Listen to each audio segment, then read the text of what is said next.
Dear friends,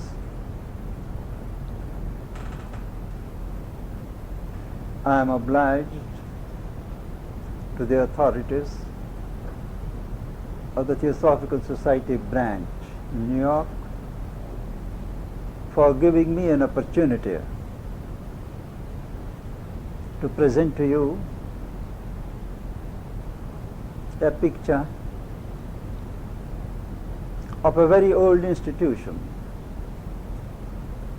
based upon a tradition whose origins are lost to history, namely the Tantras. The philosophy and the yoga of the Tantras had very much fallen into disrepute in our country for a long time, till it was resuscitated the beginning of the present century by the labors of an English judge, Sir John Woodroffe, and a number of Indian scholars.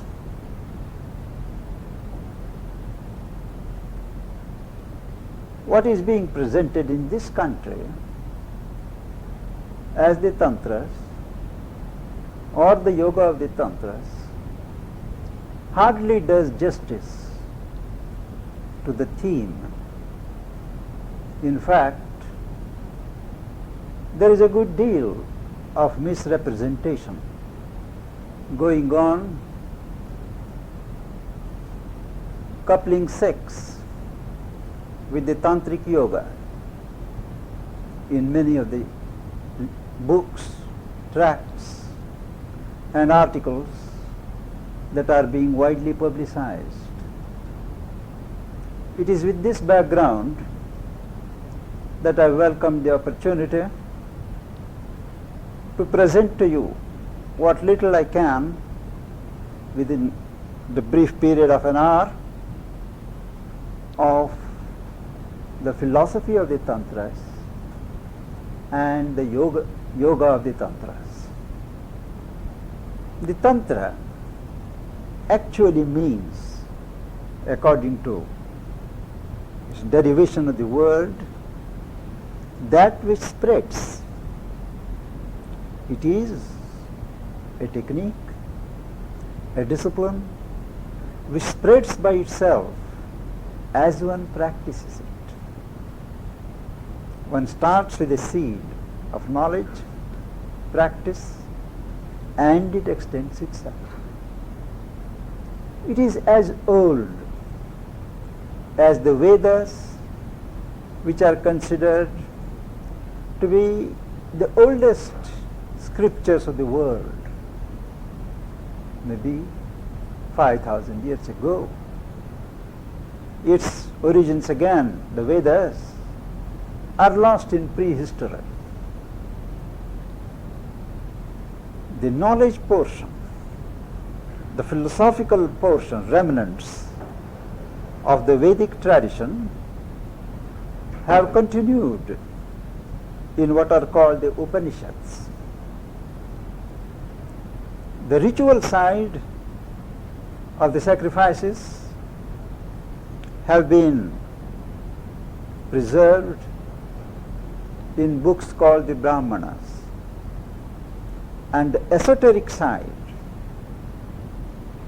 the practical side of Vedic mysticism, has been continued in the yoga and the Tantra. The tantric system is broad, Catholic, open to anyone. It is not confined to a particular class like the Brahmins or only to men. You know, in the East, women have been denied access to certain religious and social ceremonies and rituals. But the Tantras, in their all-embracing sweep, have opened the doors to all classes and to both the sexes. Their philosophy is simple. They hold that there is one reality, and that reality, bereft of all these changes, is the absolute, which can't be defined, which can't be described. And that absolute is called the Para Shiva. When he is in a mood, the absolute is in a mood to manifest the glory that is in itself, there is a vibration, there is a stir. That is what is called the spanda in Sanskrit, the primordial throb. And at the throb, the reality posits itself into two, Shiva and Shakti, the static consciousness and the dynamic consciousness. But it is one truth, one reality that posits itself into two. They are not two separate realities. And with the further process of devolution, it takes about 24 or 32 principles, and the universe comes to be. What the universe is, each individual form is in principle. If the one consciousness divides itself, posits itself into two statuses, the supportive, static called Shiva, and the dynamic, the executive called Shakti, in the cosmos, the same phenomena repeats itself in each individual form. The object of this manifestation, the object of this universe is enjoyment, cosmic enjoyment by the Lord or by the Shakti. It is, if you and I miss that bliss, miss that delight of existence, it is because we live on the surface of our being in a very limited manner and have lost the art and science of life. The Tantra teaches to learn the secret of life, of living, so that one participates consciously in the delight of existence. And the philosophy speaks of one reality, one divinity, putting out of itself a number of emanations to perform the various cosmic functions. What we see before us, the physical world, the material universe, is not the only world.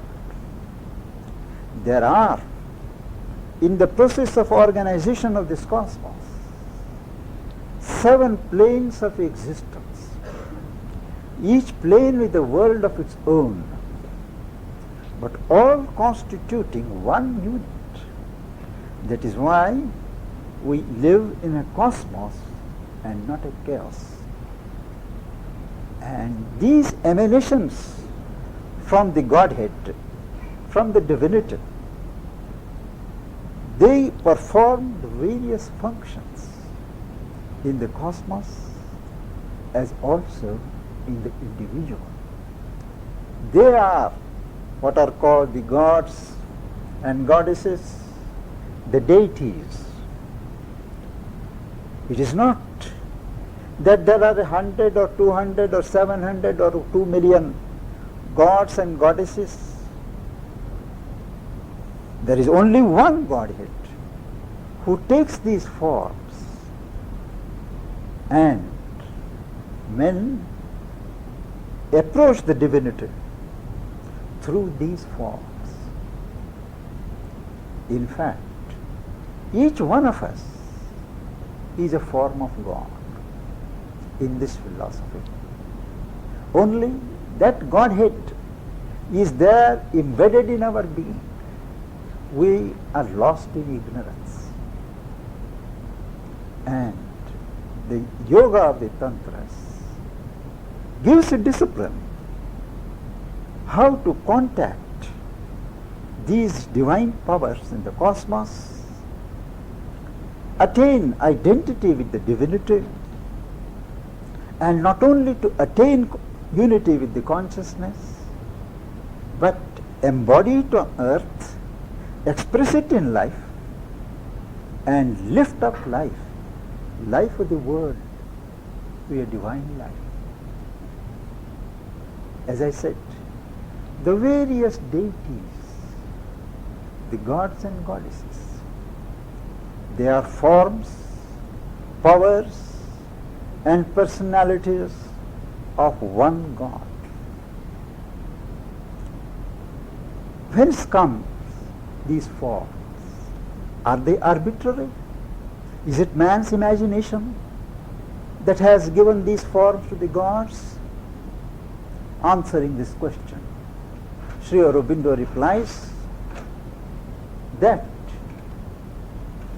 the major forms of these deities are those which are revealed by the divine to human consciousness in its moments of utter concentration and dedication, in periods of ascesis, periods of austerities, when the entire consciousness of these seers was turned Godward. The reality reveals certain forms in which it chooses to manifest to man, and some of the forms are those. Also, there are some forms which have been offered by man and accepted by the gods. They also have the same authentic role. Lower down, there are other mixed forms. But these forms in which we worship the deities are not imaginations by the artistic mind of man, but revelations vouchsafed to man, or sacred offerings given by human consciousness and accepted by the divine. These are called the murtis, the images. But the divinity does not reveal itself only in the form of images. It reveals itself in the forms of diagrams, which are very symbolic. The various forces of manifestation have their own ways of configuration, which have been captured by the consciousness of the seers, and they are what we call the yantras. Yantras are linear representations of the divinity in manifestation. They are called the mandalas, they are the circles, the triangles, combinations, squares, each with a symbolic meaning. And essentially, the symbolism of these diagrams is not special to the Indian Tantras, but it is also there in some of the Kabbalah and other mystic doctrines all over the world. of the older tradition. One worships these deities in a prescribed form, but always knowing very well that these forms are but noduses through which the human consciousness contacts, communicates with the divine consciousness. There is a saying in the Tantras that becoming a god, worship a god. Before I worship a form of whatever type, I have first to assume, draw into myself the consciousness of God, feel myself one with Him, and then worship. This imposes a certain discipline of purification, concentration, and positing of a divine presence in each limb. There is also the institution of mantras. These are called yantras, the diagrammatic or the linear representation of the divine. There are what are called mantras. They are the sound body of gods. Sound body, that is, there are certain syllables, seed letters, combinations of letters, which are like electric buttons. When you repeat them, they set out certain vibrations, which create a sort of a magnetic field around you, drawing towards you the presence, the workings, the power of the deity whom you call. And these mantras again, these sounds are not concocted by poets, by human beings. They are again revealed to man when the sage, the seer, the yogin is lost in trance, in a gathering and concentration of his consciousness. Not to all, but only to some. Out of the bosom of the infinite travels certain truths in his being. They are not yet clothed in the form of thought. There are certain perceptions, and they come into his being. And the Veda describes how the seer who receives doesn't think what it is, but he knows a certain visit. He allows those truths or that truth to germinate like a hen brooding over its egg. He in his gathered consciousness contemplates, watches, surrounds it with his warmth, and when it is ripe, it gets the exact word, the potent word in human language, and expresses itself. That becomes a mantra. A mantra thus is an important experience for one who receives it, and thereafter for all time it contains the dynamism of that truth for anyone who cherishes it and who repeats it. A mantra is something very sacred. It is the sound body of God. And when one repeats it, one does not repeat it as a means, as a technique, but for the love of it, for the sheer devotion and love. One doesn't think of liberation, one doesn't think of merging with God when one repeats a mantra, because one communes with the sound body of God, and for this mantra to be effective, it has to be communicated by a teacher, by a guru, who has already realized the truth of the mantra. A guru is one who, in the tradition, represents God. He is not God. Nobody pretends that he is God.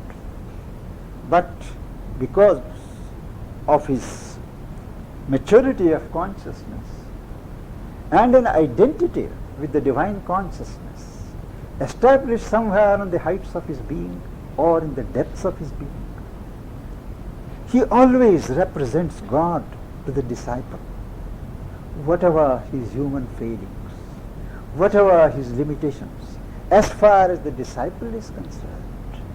The best part of him, the divinity with which he is in touch, that is operative. And when a disciple approaches such a guru, he does not give a mantra for the asking, nor does he give the same mantra to all. The Tantra is very emphatic that each person has his own evolutionary development behind him, and each one has his own way, though it is the same truth. Each one has his way, has his mantra, has his deity. The teacher, when he receives such a disciple or a seeker, keeps him under observation for 3 days. Classically, it is for 3 days, maybe more, and sees the type of the soul, the temperament of the soul, the destiny that is natural to the soul, and chooses the mantra, and he communicates it. Communication is not just a verbal transmission.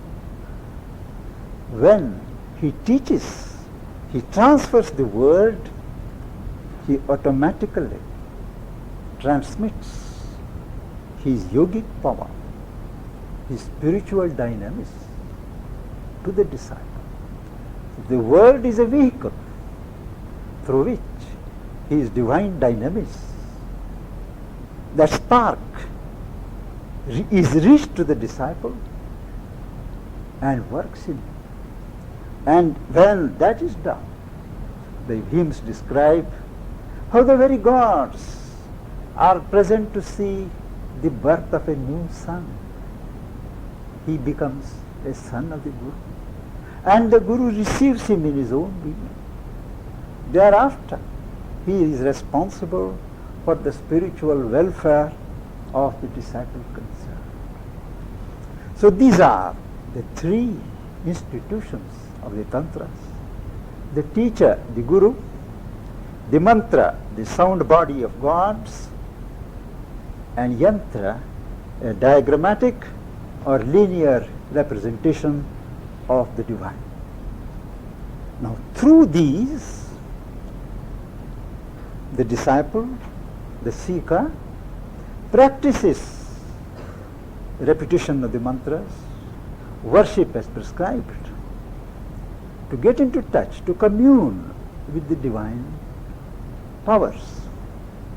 But the Tantra is unique in relating this external communing with the gods with an inner awakening. What is there in the universe, as I said, is also there in the individual scheme. All the 7 planes of existence are there organized in man in principle.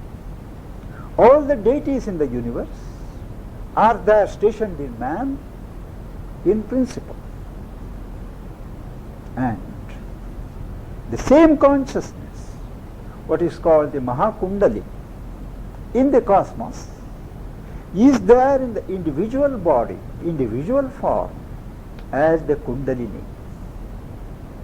It is the same power, but individualized. And that power lies dormant, asleep as it were, in an average man. Only so much of the energy of that power is active in life as is necessary for his day-to-day activities. And that is hardly 1/10 of what is there in potency.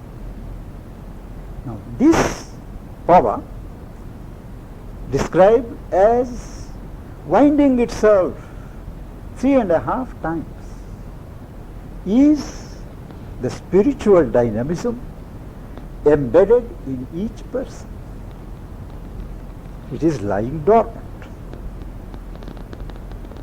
The disciple is taught how to awaken this spiritual energism, dynamis, which is at the base of the spine. The spine is considered to be the axis of the human body. At the base of the spine is this power. And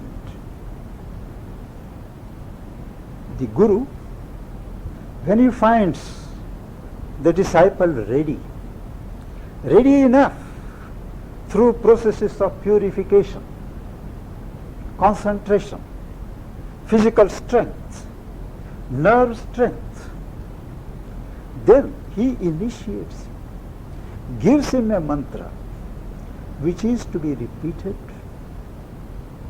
concentrating at the base of the spine, invoking the power to awaken.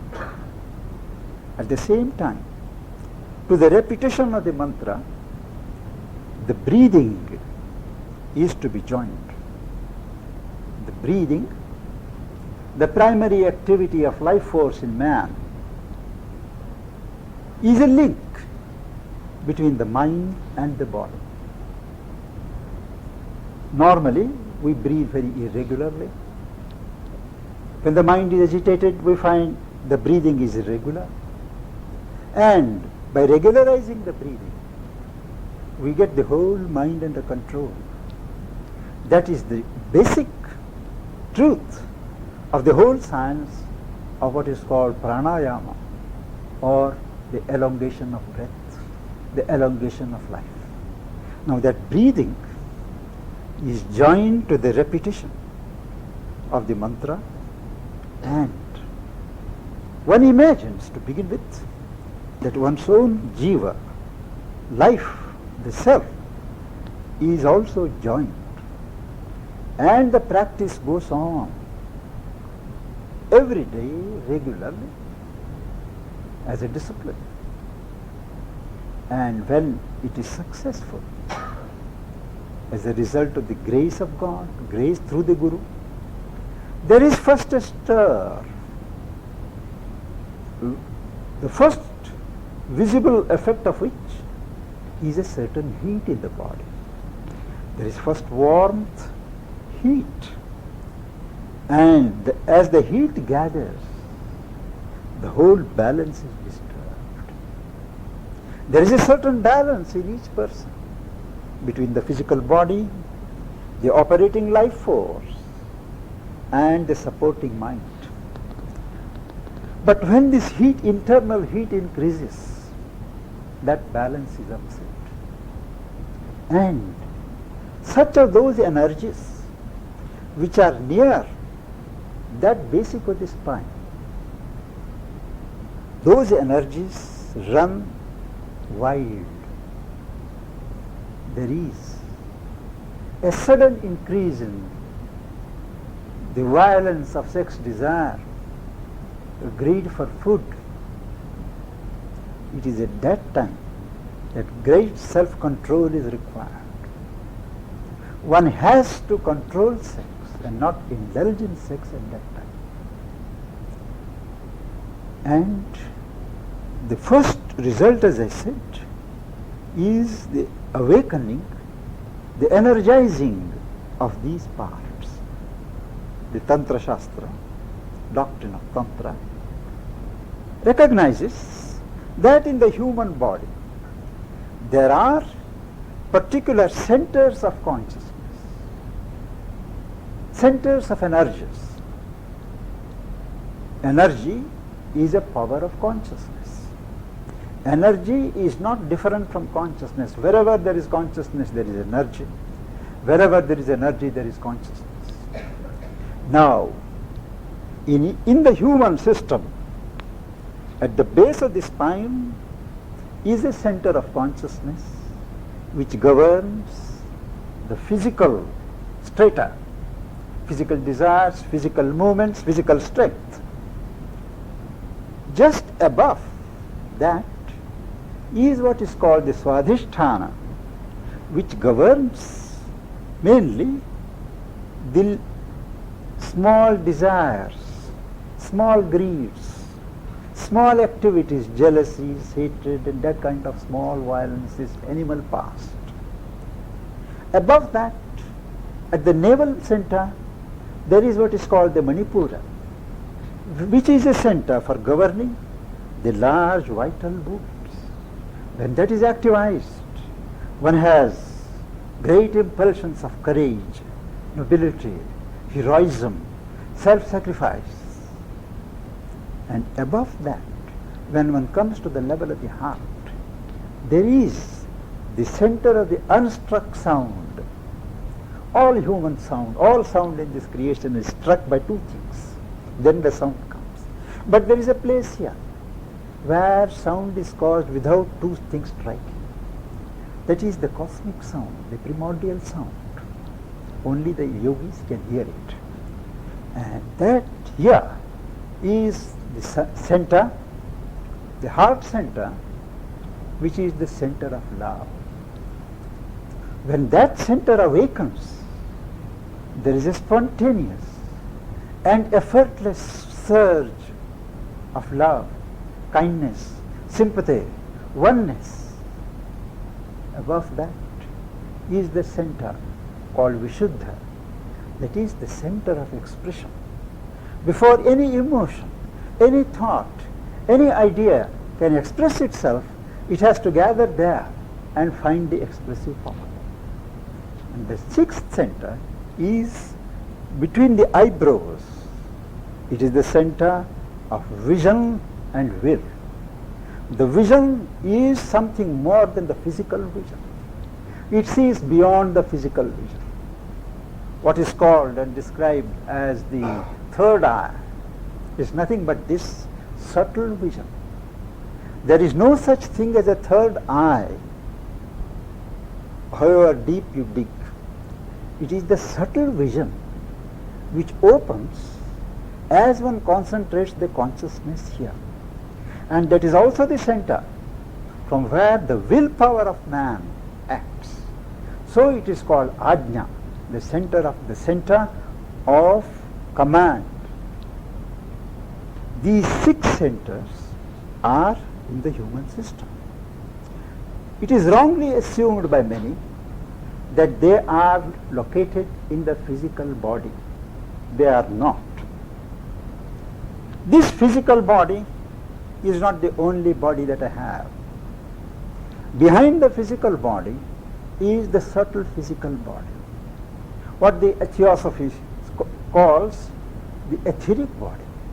Now the etheric body is a kind of nervous envelope surrounding the physical body, protecting it, guarding it. Any impact of disease, any contact from outside has to pass through the walls of this etheric body. And as long as the etheric walls are strong, no disease can attack.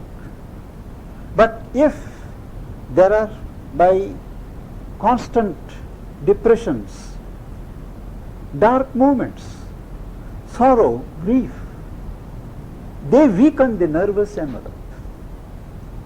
There are holes one can see in the nervous envelope. Through that, any kind of mild attack gets into it and one falls ill. Now this is the etheric body called the subtle physical body. Now behind the subtle physical body is the pranic body, or the body of the life force. Behind that is the mental body. Behind that is the causal body, and still behind is the bliss body, that's another matter. We are concerned pointing out that these various 6 centers of consciousness are located in the subtle physical body. That is why when an Italian surgeon challenged some of the tantric scholars and said, I have dissected the body, show me where the centers are. Naturally, nobody can find. They are not in the physical body. They are in the subtle physical body, but they have their areas of operation, areas of influence in the physical body.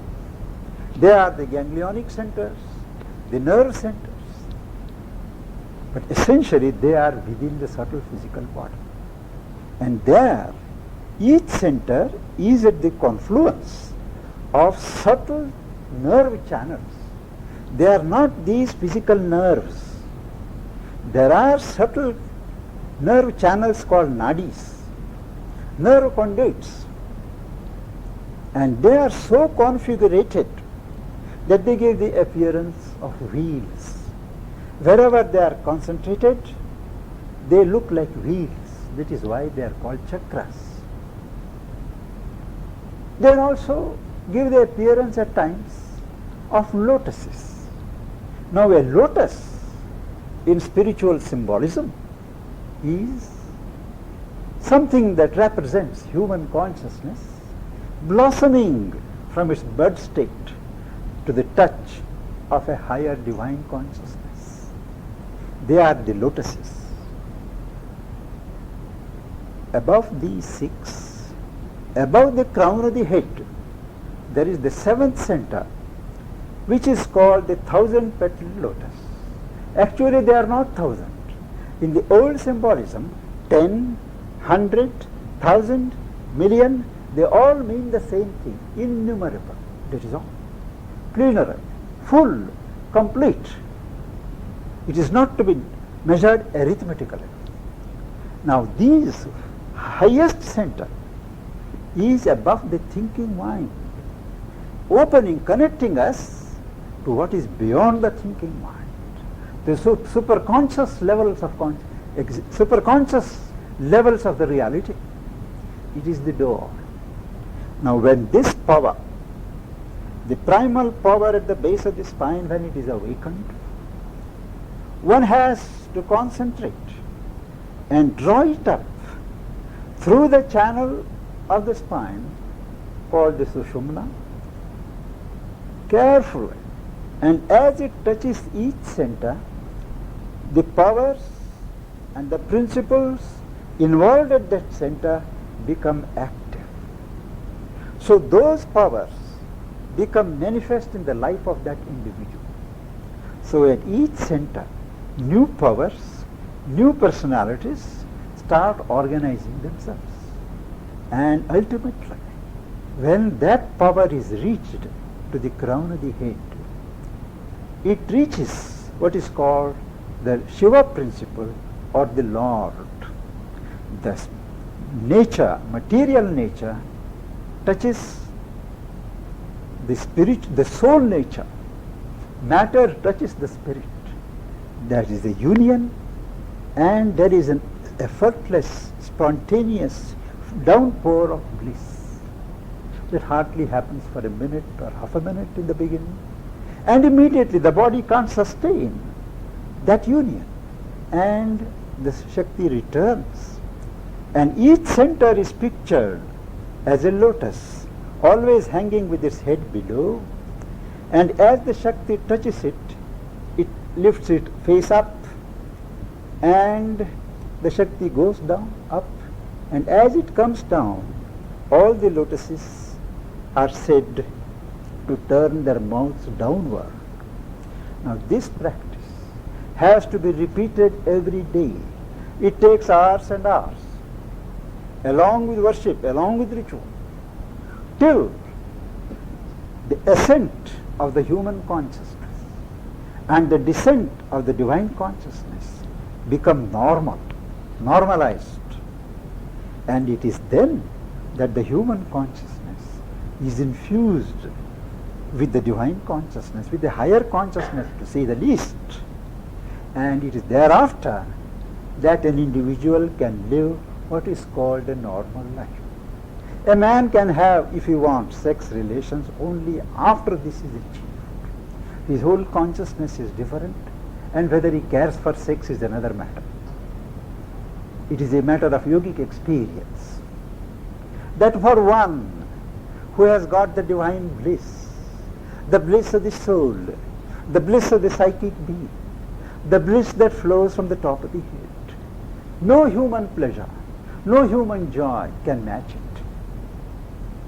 I have met yogins, I have met tantrics who have practiced these disciplines, and they say that sex just falls away. It has no attraction. This is the truth.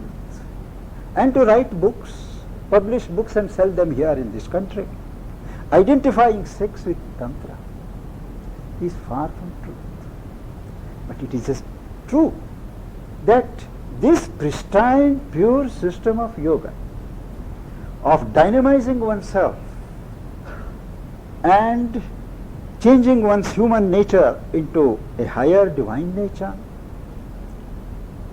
manifesting many new qualities in human life.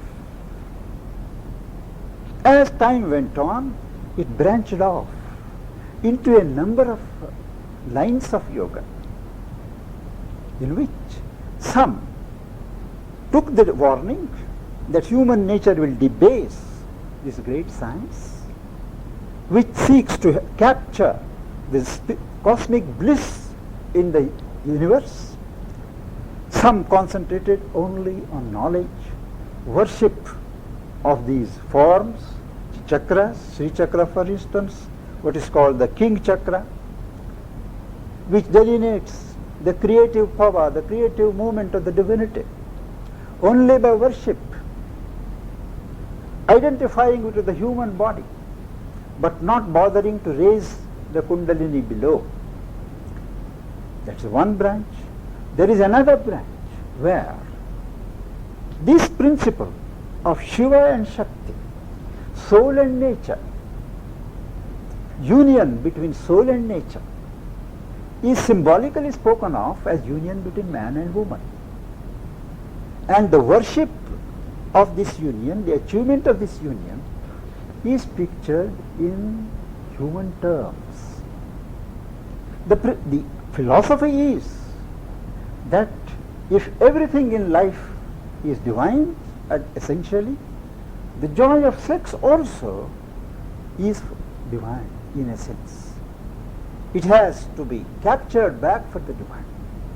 The man and the woman experiencing it have to forget their humanity, purify themselves so much that he identifies himself with Shiva, the pristine power, the soul, cosmic soul, and the woman identifies herself with the cosmic Shakti, and they become only channels for the enjoyment of the union to reach the divinity.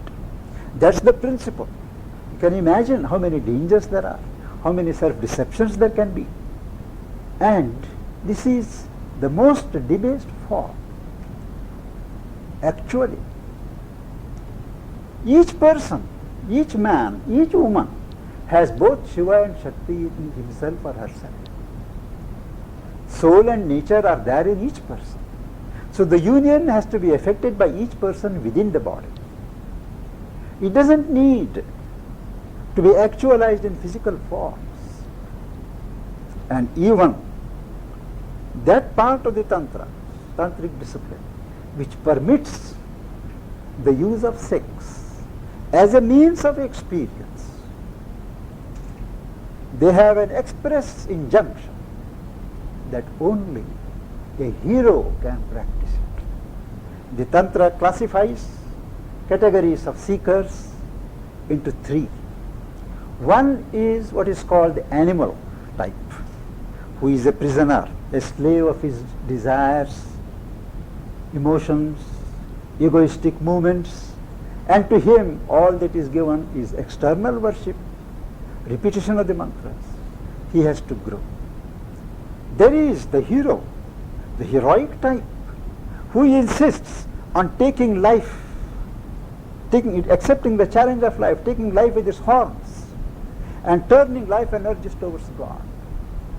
He can have recourse to this, provided he has conquered passion.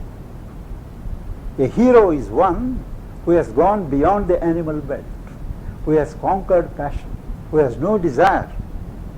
He can. The divya, the godly man, who has a sattvic balance, harmony, light, and he does what is called the substitutional worship. That is the third and the highest class. So the tantric scheme provides for the variation in human nature, variation in human competence, and insists on claiming the whole of life for God. The Tantra does not believe in sin. What God creates, it belongs to God. We have to reclaim everything for God by utilizing it in the right spirit. And unlike many other yogic or spiritual traditions, the Tantras relate individual perfection to a collective society. They believe that the whole universe is a playground of God, and they organize groups of seekers of the same type, the same character, and have what is called collective worship, collective yoga. And they have the present Hindu mode of worship of temples is essentially a tantric conception, where the whole temple is built on the model of a human body. The innermost chamber of man, there is the God, there is the divinity. So in a temple also, the sanctum sanctorum is at the center, and you have to cross many doors, many vestibules before you can arrive there. And there the God, in whichever form, is worshipped. They have their own rules. How, what metals to use, what wood to use, what elements to use in the construction of the idol. That is a big science. And after an image is made, one just doesn't install it and start worshipping it. It will have no effect. A person who has realized identity with that deity, he is specially called, and he goes through a process of ritual and concentration, in which, after joining himself in his highest consciousness to that deity, he transfers that consciousness in the idol or the image. This is called installation, pratishtha, after which the deity becomes alive. So that anyone who goes there, if he prays, he will have the response. This is a tantric truth, which is on which the present temple worship, temple collective ceremonials are based. It is not something that has been grafted on the pure Vedic tradition of India, but it is something that has grown in the course of evolution of the Indian spirit. This pure tantric tradition has undergone several changes, changes of form, changes of character in Tibet, in China, and in Japan. But that's another subject. And this broadly is the feature of the philosophy of the Tantra, that the whole universe is conceived to be a manifestation of God, that the individual universe and the cosmos, they have a correlation. The centers of consciousness in each human system are so many windows opening on the cosmic relevant planes, corresponding planes, so that when that center is awakened, one is automatically in touch with that plane of consciousness. And one awakens all the centers in oneself in order to realize unity with the different manifestations of one divine, what are called the deities, through the mantras, through the yantras, with the help of the teacher. All that requires constant application, labor, and self-purification and discipline, long discipline. Having said this, I would now invite questions from friends who have gathered.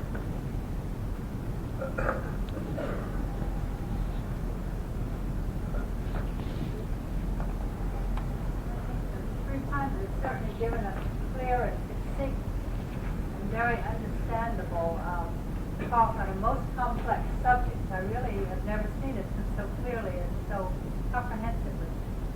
Appreciate this very much. In Tantra, stated that Jivatma never incarnates really in the physical body but over the Brahmantra. While in some other countries, that the holy chamber is the heart. The question is, in some traditions, the Jivatman is said to be always above the form and never inside, while some traditions, like those in the Gita, speak of the divinity as lodged in the cave of the heart. Both are true. There is what is called the soul and the oversoul. The Atma and the Jivatma. The oversoul does not enter into the round of evolution, but stands there, oversees, watches, linking the person with the divine. It is a continuous divine center presiding over the evolution of the individual. But the same reality is there lodged as an evolving soul in man. That spark of God, spark of divinity, is there in the heart center, but it is growing in evolution, birth after birth. But that thing doesn't grow. It is always in union with God, watching and helping. It is to be noted that the reality that is transcendent, the oversoul which represents that transcendent reality, and this embodied soul which is involved in evolution, they are the same truth, same reality.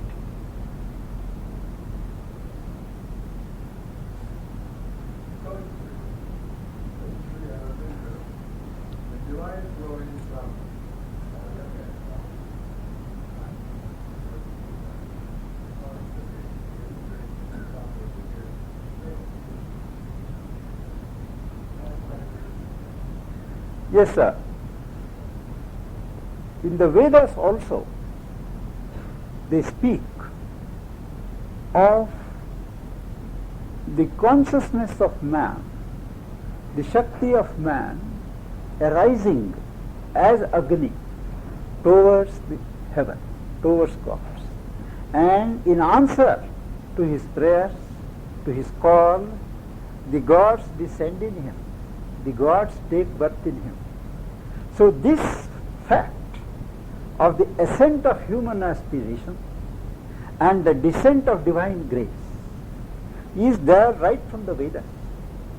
So when Sri Aurobindo speaks of the descent of divine consciousness, it comes only in response to an ascent of human aspiration.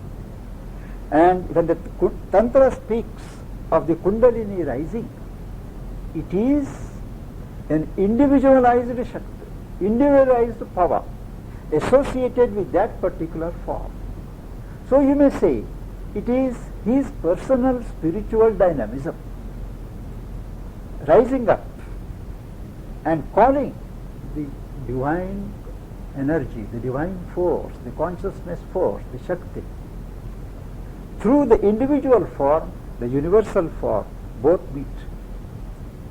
Ultimately, All this can stand because there is only one consciousness, formulating itself in so many forms, now as mental energy, now as emotional energy, now as life energy, now as physical energy. There is a controversy whether the Kundalini is a physical energy or a biological energy. Actually, it is a spiritual energy which throws itself on different levels in different forms. Now as sex energy, now as digestive energy, now as love, now as illumination. It is one. Okay, you have the Kundalini experience. It bursts on you, or it gradually comes to you, either in many different ways it reveals itself. Will it sustain itself after the initial times that you experience it? Will it increase? Will it widen you? How can you control it and guide it? The experience of the awakening and the ascent of Kundalini varies from person to person. At times it awakens by itself without any effort on your part, and it dies by itself. It just falls down. When you awaken it also, at times it comes easily, and thereafter there are obstructions and you have struggle. It goes down if the things are not ready. At times it goes beyond your control and you can't stop it, and it is there where you need the constant help of a guru. Dr. Gopi Krishna, who has recently initiated number of research projects on Kundalini, he describes in his book a very common experience. You know, there is this spine, there is the Sushumna Nadi which goes through it. The Kundalini has to pass through it. But on either side there are two hollow nerve channels. One is called the sun channel, one is called the moon channel. If by the slightest inadvertence or by chance that power, instead of going through the middle, goes through the heat channel, you have excruciating burning sensation and nothing can help. And that man, poor man, was about to die. And then suddenly no guru would help him. It's because it all happened by itself. And then he remembered having read somewhere that if the thing comes in the other moon channel, it is very blissful. It was the grace of God that he remembered it. And by imagination, he drew that power through that moon channel, and there was cooling sensation. So this also happens. Through which channel it comes? Only under good expert guidance can we expect to have a continuous growth through the right channel. But there are many cases where it comes up and stops at a certain level. It is in very few rare cases that it has come up to the Sahasrara level, and all this is theory. It is a most laborious, dangerous, risky practice in the present conditions of modern society. It requires hours and hours of application and undisturbed concentration. When the Kundalini is on, you can't do anything. You can't have contact with those who don't have that experience or consciousness. It is a very difficult thing. It is possible to experience the effects of Kundalini by other means, psychological disciplines. The centers of consciousness can be opened by calling a descent of the divine consciousness, by surrendering oneself to the divine and trusting to that intelligence to touch those centers which are really ready, instead of following a mechanical process of leading step by step, not knowing which center is ready, which center is not. What is the basic difference between the Aurobindo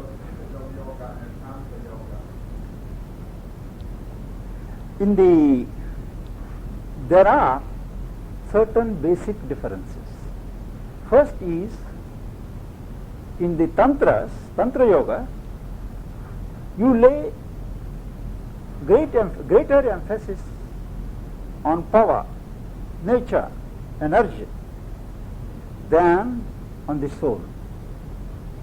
Sri Aurobindo's approach emphasizes on the soul first. The energy, the nature is an activity of the soul. So the activity, power and nature are to be controlled and directed by the soul. So he says, first you realize your soul, release that soul from nets of ignorance, and then impose the authority of the soul on nature. That is one.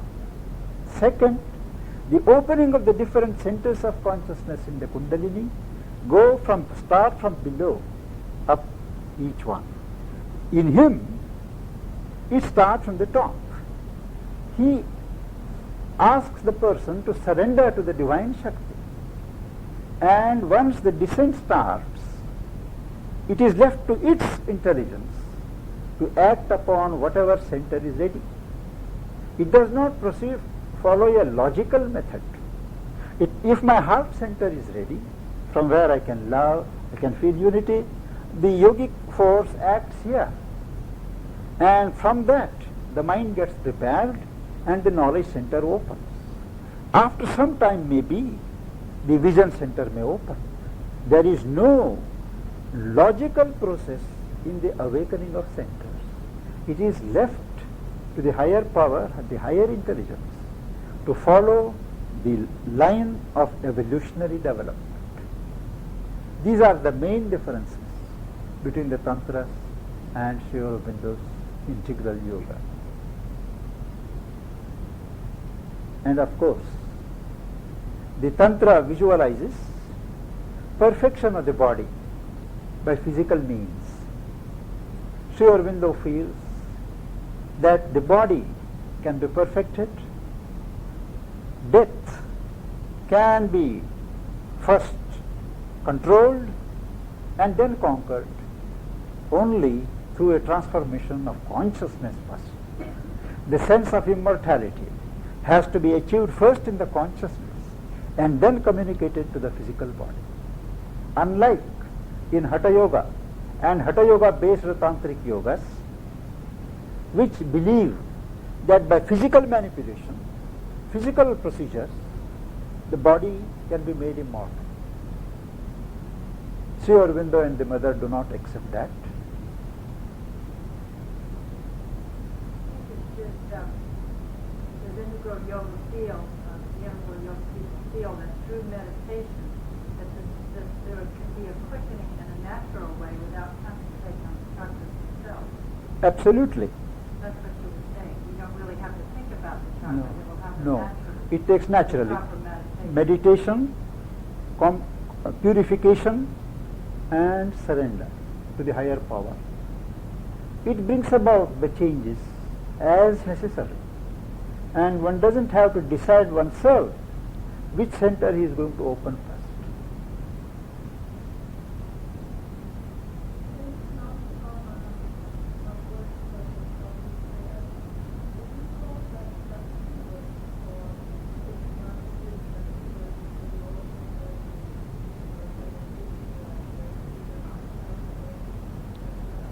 Yes. Yeah. It's true, your question is very relevant, because the Shakti, after all, is the Shakti of Vishnu or Shiva or some god. Shakti is the Shakti of Shakta. So, whether you pray to he or she, it is to the same reality. It is to the same reality that you pray. And there are 5 branches of Tantra. One believes in the supremacy of Shiva, one believes in the supremacy of Vishnu, one of Surya, sun, one of Ganapati, one of Shakti. These are the 5. The Shakti worship normally is one of the branches where the divine is conceived in terms of a female principle and worshipped as such.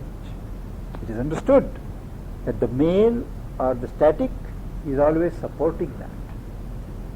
These distinctions really are there only at the beginning. Once a person starts experiencing these, the distinctions fall away. Because one realizes whether you call it he or she or it is the same reality and the same consciousness. They are more or less theoretical points of discussion, and they no longer feature in the higher realms of development.